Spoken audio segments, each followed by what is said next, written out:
Greetings, this is Father Michael with our word of the week. This week's word is ira.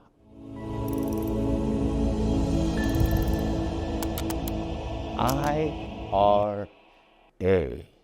Ira is the Latin root for the word anger or distress.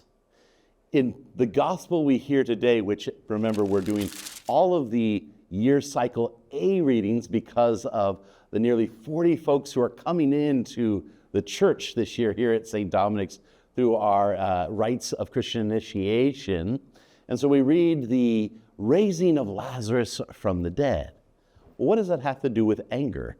Well, the first thing to say about anger is that it's certainly a human emotion, and it's also an emotion we see in the life of Jesus himself. We believe Jesus is fully God, but he's also fully human, has a complete and full human nature. And so all the emotions that are proper to human beings are displayed in his own life. And here, in a very particular way, Jesus expresses anger, ira, wrath, or, if you will, the anger that comes forth from frustration or sadness, that expression of deep angst in his life.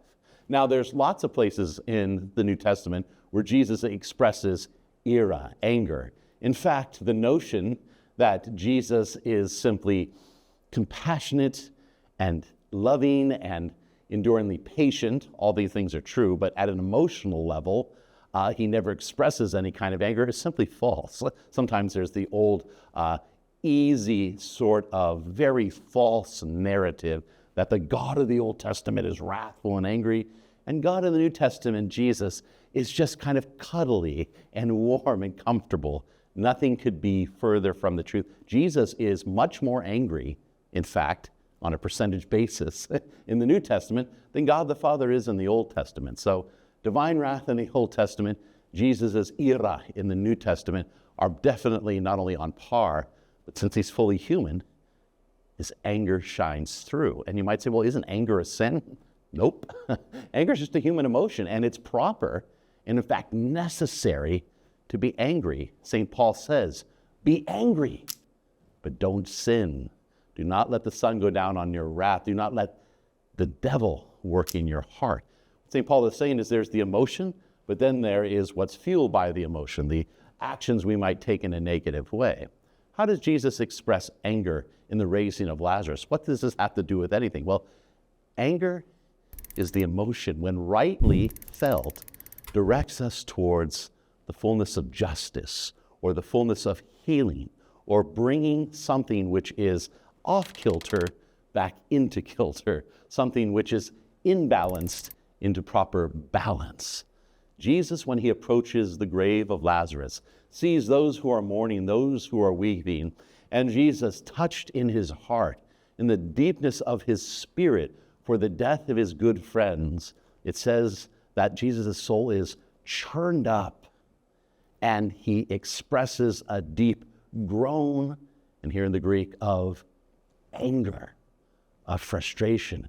Jesus is angry at death, at the quenching of life that was present in his friend Lazarus, and that for the whole of humanity experienced through our sin.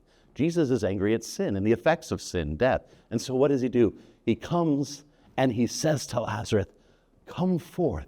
He calls Lazarus from the grave. And what calls him forth is not simply, first of all, a sense of goodwill, but a sense of frustration, a sense of anger at what ought to be, what God intends. In our own lives, we might say, well, are there times in our life where we have, if you will, the death of our own selfishness? That is, areas of our life where God has not come to full life. Why? Because we've siloed them off. We've quartered them off and said, here's what I want to do, Lord. This is my little piece of my life. You can have Sundays for an hour. You can have grace before meals. You can have those times when I really need you. But by and large, my whole life, my career, my family, my relationships is all centered in my plan, my way of doing everything.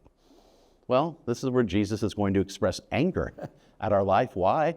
Not because we're bad, not because we're hurting someone else, because that's not what sin is. Sin is not hurting someone else or even hurting ourselves. It's what? Sin is, I'm doing it my way. I'm at the center of all of my choices. When God is not at the center of our choices, we fall short. And Jesus over and again expresses what? Anger. Anger at those choices. Why? Because we are being robbed of the fullness of life he has for us. So during this time, we come to confession. This Wednesday, we will have reconciliation in the afternoon at noon, and then again at 7:30 in the evening. A way to embrace the fullness of God's mercy is healing, but a healing which is spurred by what? By his frustration, that we're not at the center. He wants to be at the center of our lives, and he wants us to nudge us to allow us to see that we need him at the center of our lives. Let's make a good examination of conscience this week. Let us ask ourselves in our heart of hearts, who's at the center of our life? Let's let the perhaps uncomfortable truth that God's anger teaches us that he has more for us, that he wants us to live fully, robustly in every way, and let us hear him call to us to come forth, to experience life anew. Come Easter Sunday. Amen. Amen. If you're enjoying these videos, do like, comment, subscribe. Also go to our website. May the Lord indeed radiate in your life, and may we radiate the joy of the gospel here in the heart of the city.